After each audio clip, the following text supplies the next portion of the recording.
우리나라가 전통적인 농경사회가 무너지고 산업사회로 진입하는 과정에서 핵가족화가 되어졌고요. 그러면서 자연히 노인들은 소외당하게 되어졌고, 그러다 보면서 무시 내지는 경시하는 풍조까지 생겨나게 되어집니다. 우리나라는 더욱 지금 초고령 시대를 맞이하고 있는데 노인이 사회적으로 문제가 되기 시작했습니다. 그러다 보니까 이 시대는 노인들이 더욱더 대우를 받지 못하는 시대가 되어졌죠. 노년 인생에게 주어지는 4가지 고통이라고 하는 글이 있는데 4가지의 고통이 있습니다. 첫 번째는 경제 빈곤입니다. 이 경제 빈곤이 오늘 노인들의 정신 건강에 막대한 영향을 미치고 있습니다. 사람이 은퇴 후에 급격하게 늙고 그러다가 불안 증세까지 나타나는 대표적인 이유 가운데 하나가 경제 문제라고 합니다. 경제가 불안하니까, 즉 통장의 잔고가 비어가니까 자신감을 상실하게 되어지고요. 의외로 또 그런데 통장의 잔고가 넉넉한 사람들은 자신감도 넉넉하다라고 해요. 그런데 대부분의 노인들이 이 경제력이 없기 때문에 어려움을 겪는다라고 합니다. 두 번째는 건강의 악화인데요. 사실 노쇠 현상은 막을 수가 없잖아요. 이 노년의 때는 잔병이 자꾸 찾아오는 때입니다.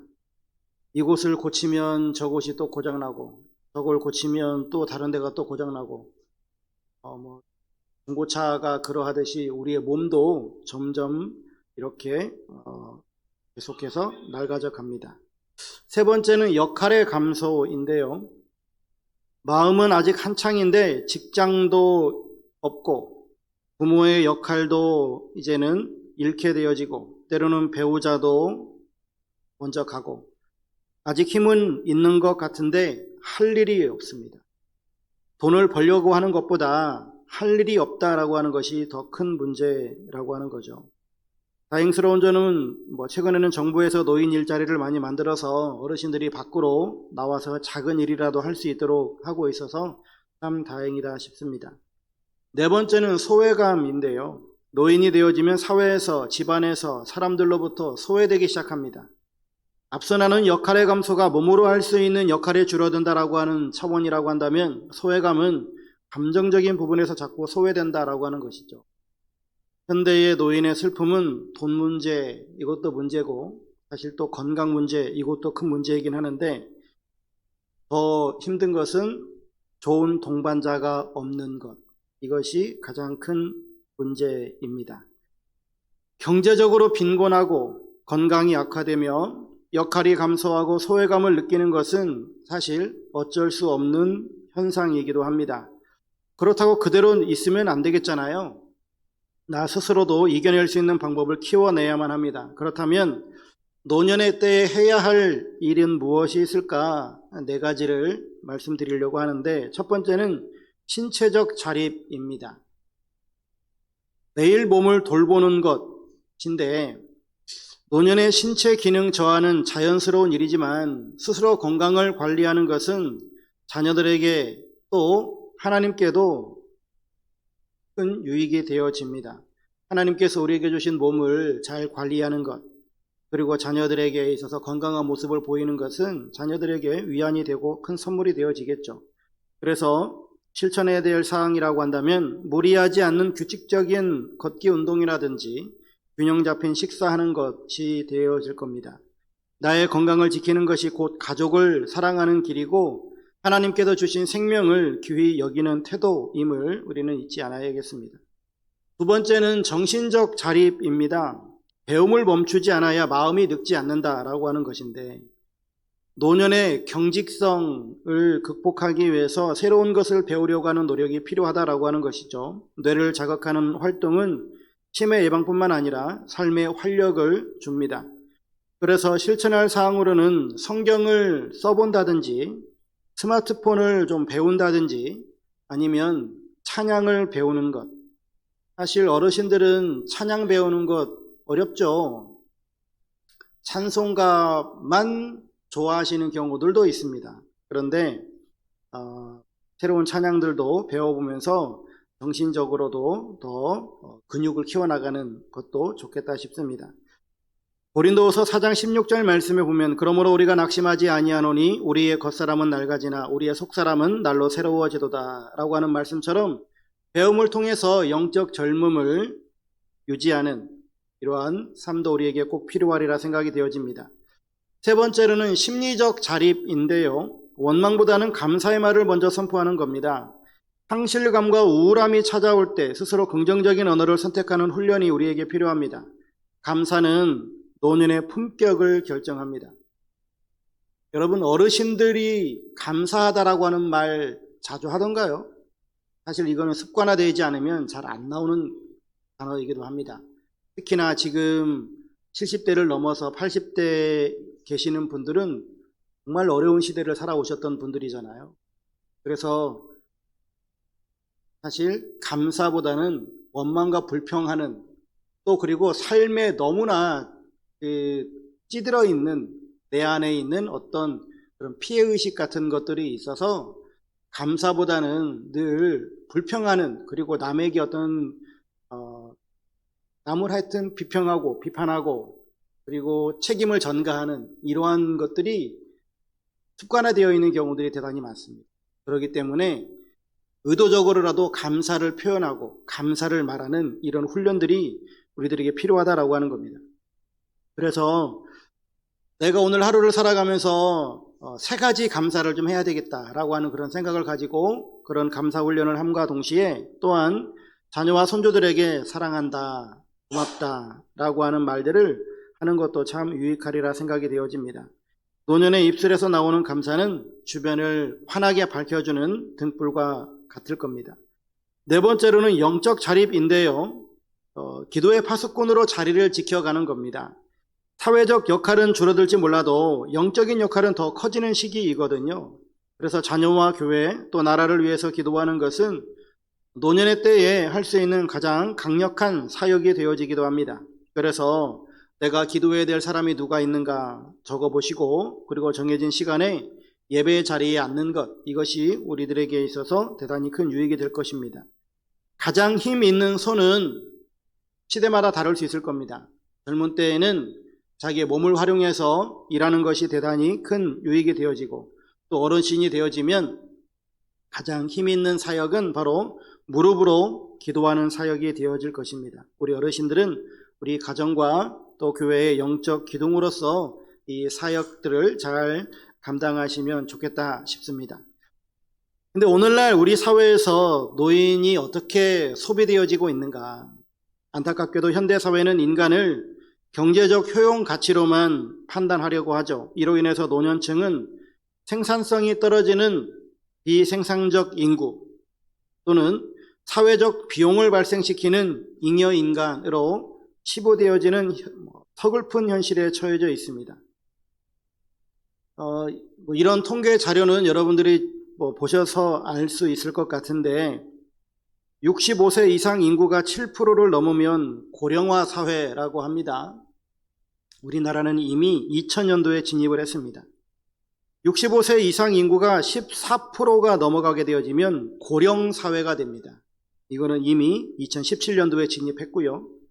20%가 넘어가게 되어지면 초고령 사회라고 하는데 우리나라는 이미 2024년 말에서 25년 사이에 진입을 하였습니다. 2026년 5월 현재 우리나라 고령 인구 비율은 21.6%나 됩니다.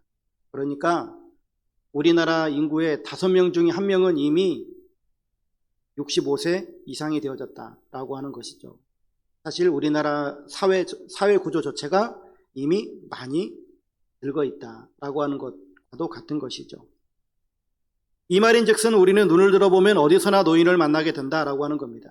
가정에도 교회에도 이웃 가운데도 있습니다. 이렇게나 많은 노년 어르신들에 대해서 현대사회가 경제적 효용가치로만 보려고 한다라고 하는 것은 대단히 안타까운 일이죠. 특별히 우리나라의 60대 이상 어르신들, 더 나이를 또 살펴볼 필요도 있겠죠. 60, 70세 되어지신 어르신들은 우리나라의 그런 산업화의 물결 속에 있었을 것이고 보릿고개를 경험하신 세대이겠죠. 80세가 넘어가신 분들은 한국전쟁을 경험하셨을 것이고 일제시대도 경험하신 분들도 계실 겁니다. 근현대에 들어서서 우리나라는 대단히 큰 격변의 세월을 보냈잖아요. 어려운 시기도 보냈었고, 그리고 경제 부흥이라고 하는 것도 맛보았고, 그런데 그 과정 가운데에 그냥 우리나라가 되어진 것이 아니라 우리 어르신들의 눈물과 땀이 그 안에 담겨져 있을 겁니다. 어마어마한 수고가 있고 헌신이 그 안에 있었죠.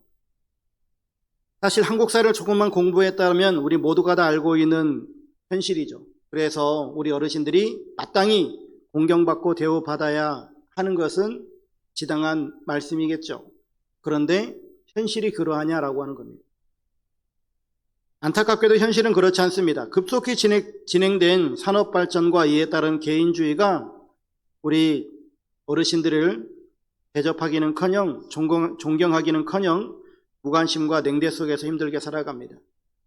사실 부모님들이 우리 자녀들을 소위 뼈 빠지게 일해서 키워냈더니 지들이 잘나고 지들이 똑똑해서 성공한 줄 알고 부모님들을 무시하고 하는 이런 사회 현상들을 많이 보게 되어집니다. 그렇다면 성경은 무엇이라 말하고 있는가?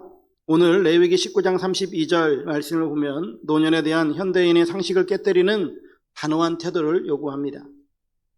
너는 샌머리 앞에서 일어서고 노인의 얼굴을 공경하며 내 하나님을 경외하라. 나는 여호와이니라. 레위기 19장은 성결법전의 핵심입니다. 하나님은 내가 거룩하니 너희도 거룩하라 라고 명령하신 후에 그 구체적인 실행 방법들을 여러 가지를 설명하는데 그 중에 하나가 바로 노인 공경입니다. 여러분이 거룩하길 원하십니까? 노인 공경이 그 안에 담겨 있다라고 하는 겁니다. 성경은 노인을 단순한 사회적 약자로 보지 아니하고 하나님의 지혜와 권위를 상징하는 존재로 봅니다.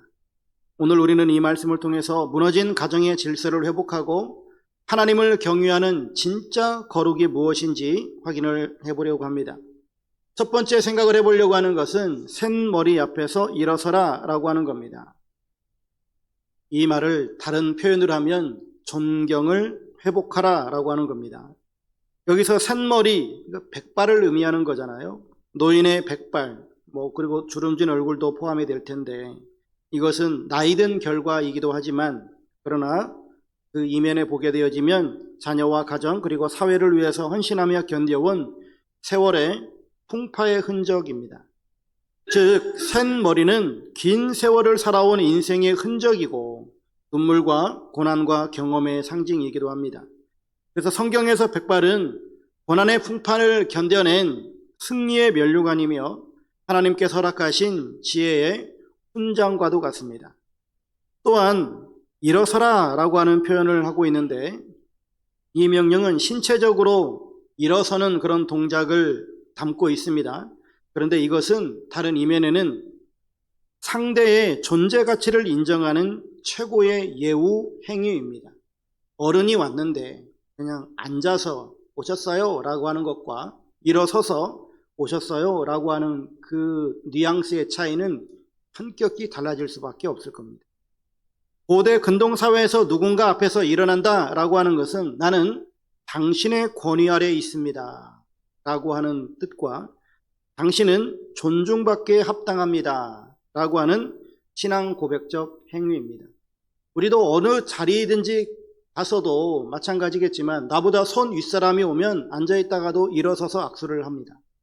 나보다 손 아랫사람이 오면 일어서서 악수하나요? 그냥 앉은 자리에서 그냥 악수합니다. 이게 우리 사회에서 통용되어지는 예의이겠죠. 마찬가지입니다. 일어선다라고 하는 것은 동작 이상의 의미를 담고 있는 겁니다. 내 마음속에 나는 당신을 존중한다 혹은 나는 당신을 그냥 내 아래로 보겠다라고 하는 그 두 의미가 있는 겁니다. 일어설 것이냐 그냥 앉아있을 것이냐 이 차이는 그렇다라고 하는 겁니다. 오늘날 우리는 스피드 시대를 살고 있죠. 무엇이든 빨라야 하고 효율적이어야 합니다. 그러다 보니까 걸음이 느리고 말이 느린 어르신들을 답답한 존재 혹은 비효율적인 존재로 취급하기도 합니다. 부모님들은 우리를 키우기 위해서 젊음을 바쳤거든요. 잠을 포기했고, 먹고 싶은 것을 포기했고, 인생의 많은 꿈을 포기했습니다. 우리가 아플 때 부모님은 밤새 잠을 자지 못했고요. 우리가 실패할 때 부모는 대신에 눈물을 흘렸습니다. 우리가 방황할 때도 우리 부모님은 끝까지 기다리셨습니다. 그런데 우리는 부모가 늙어가면 불편해합니다. 말이 느리다고 답답해합니다. 같은 말을 반복해야 한다고 짜증냅니다. 디지털 기계를 못 다룬다고 무시합니다. 그러나 여러분, 우리도 결국은 늙어갑니다. 오늘 부모를 대하는 우리의 태도가 미래에 우리 자녀들이 우리에게 대하는 태도가 될지도 모릅니다. 이야기를 하나 들어보십시오.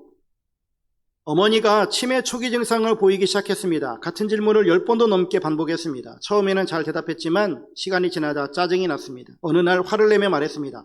엄마, 아까 말했잖아. 그 순간 어머니가 조용히 고개를 숙였습니다. 그리고 작은 목소리로 말했습니다. 미안하다. 내가 자꾸 잊어버려서. 그날 밤 집사님은 잠을 이루지 못했습니다. 왜냐하면 자신이 어릴 때 똑같은 질문을 수없이 반복했는데 어머니는 한 번도 화내지 않으셨기 때문입니다. 저는 회개했습니다. 나는 부모의 사랑으로 여기까지 왔는데 나는 왜 이렇게 사랑이 없는가? 그 후 그는 어머니 손을 잡고 매일 말씀을 읽어드렸습니다. 그리고 말했습니다. 엄마 괜찮아요. 천천히 하세요. 부모님 앞에서 허리를 꼿꼿이 세우고 있지는 않습니까? 내가 부모님보다 더 많이 배웠고 더 돈도 잘 번다는 교만이 우리를 앉혀두고 있지는 않는가 하는 겁니다. 오늘 이 말씀을 듣고 집에 돌아가시면 부모님 앞에서 먼저 하실 일은 일어서는 것입니다.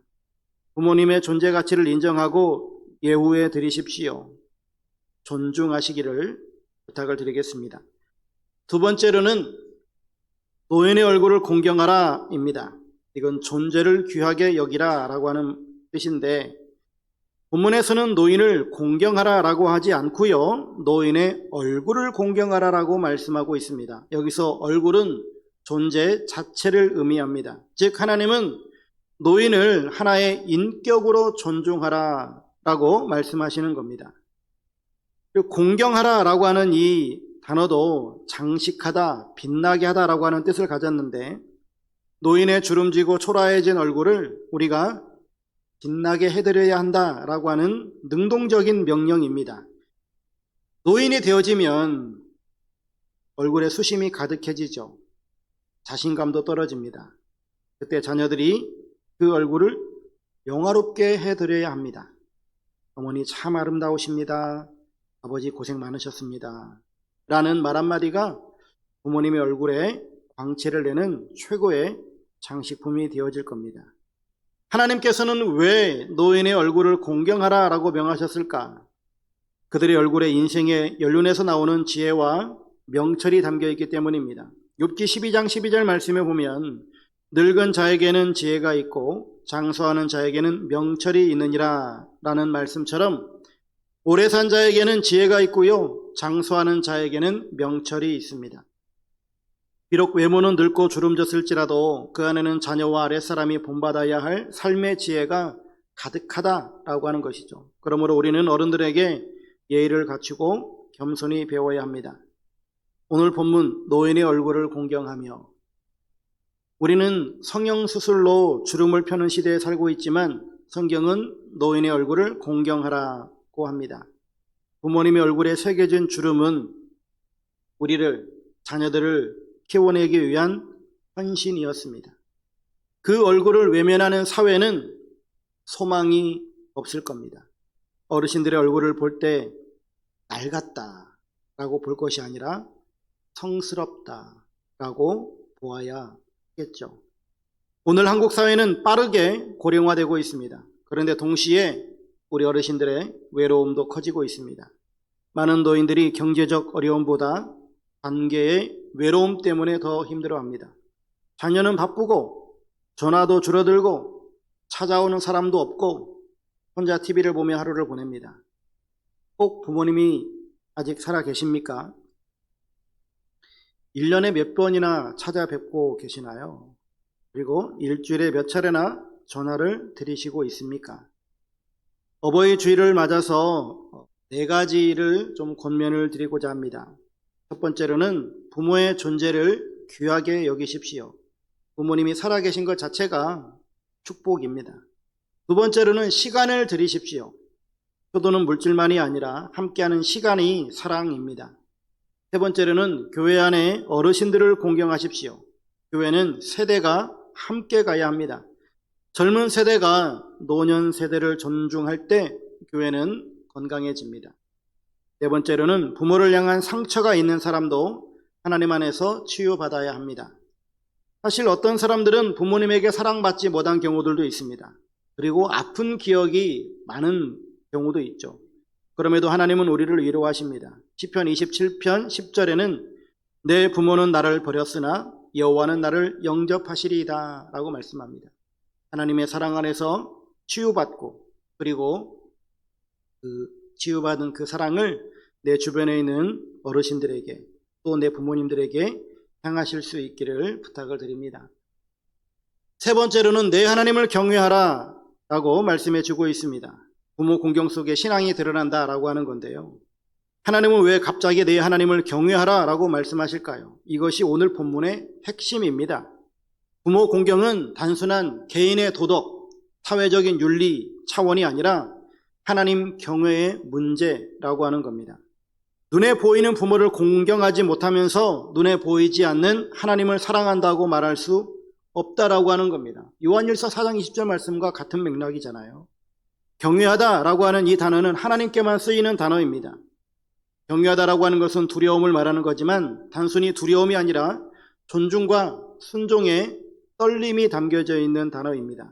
즉 하나님을 진짜 경외하는 사람은 부모님과 어른들을 함부로 대하지 않습니다. 부모를 공경하는 행위는 곧 하나님을 예배하는 행위와 동격이라고 하는 선포입니다. 왜냐하면 하나님께서 이 질서를 세우셨기 때문이에요.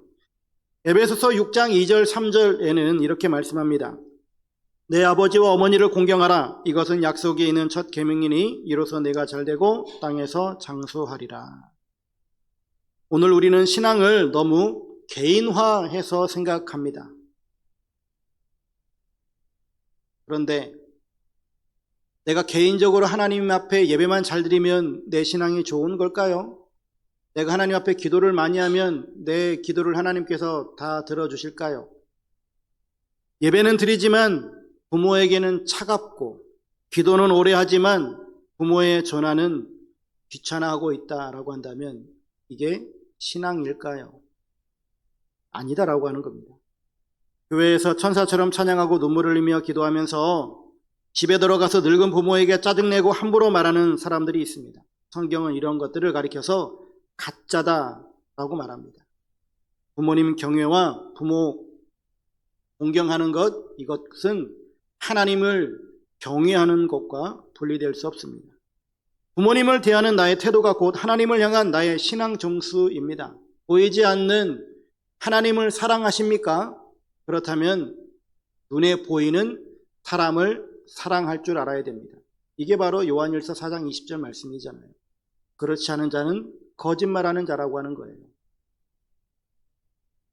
거룩은 성전 안에서 완성되는 것이 아니라 가장 가까운 어른들을 대하는 손길에서 완성이 되어집니다. 그래서 진짜 신앙은 가정에서 드러납니다. 부모를 대하는 말투, 부모를 바라보는 눈빛, 부모를 향한 인내, 그 속에 우리의 영성이 담겨져 있습니다. 영성은 다른 데 있지 않습니다. 성경을 얼마나 읽었고 기도를 얼마나 열심히 했는가 그게 아니고요. 하나님을 사랑하는 그만큼 내 옆에 있는 내 지체들에게 하나님과 동등하게 대하고 있는가 라고 하는 것이죠. 하나님을 경외하는 삶을 가정에서 어떻게 적용할까? 세 가지를 적어보았는데 네 가지를 적어놨는데요. 부모를 위해서 기도하십시오. 부모님 살아계실 때 사랑하십시오. 그리고 영적 부모를 공경하십시오. 이거는 믿음의 선배들도 포함이 되어집니다. 네 번째, 하나님 경외를 회복해야 하는데 부모 공경은 결국 하나님께 순종하는 것이다 라고 하는 것을 잊지 않으셨으면 좋겠습니다. 사랑하는 성도 여러분, 오늘 본문은 단순한 효도 캠페인이 아닙니다. 하나님 경외의 본질을 보여주고 있는 말씀이거든요. 샌 머리 앞에서 일어서라. 노인의 얼굴을 공경하라. 내 하나님을 경외하라. 이것은 존경을 회복하라라고 하는 말씀이고, 내 부모님의 존재를 귀하게 여기라 라고 하는 말씀이고, 부모 공경 속에 신앙이 드러난다. 즉 우리의 이 효도는 도덕이 아니라 예배다라고 하는 차원에서 우리가 이 말씀을 보아야겠습니다. 진짜 신앙은 성경책을 끼고 교회 마당을 밟는 것에 있지 않습니다. 효도를 더 이상 미루지 마십시오. 부모님은 우리를 더 이상 기다려주지 않습니다. 나중에 잘해드려야지 라고 하는 말은 사단의 속임수입니다.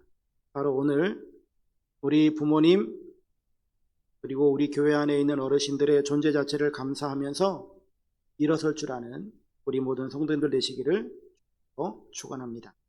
기도하겠습니다. 사랑의 하나님, 우리가 그동안 너무나 무지했습니다. 하나님을 사랑한다 말하면서도 정작 나를 낳아주신 부모님과 우리 사회의 어른들을 소홀히 대했음을 회개합니다. 이제 주름이 가득하고 머리가 하얗게 새버린 어른들을 존중하며 그분들의 눈물을 닦아드리는 자녀가 되게 하옵소서. 우리 가정이 회복되게 하시고 어른을 공경하는 아름다운 공동체가 되게 하여 주옵소서. 우리를 끝까지 사랑하시는 예수 그리스도의 이름으로 기도드립니다. 아멘.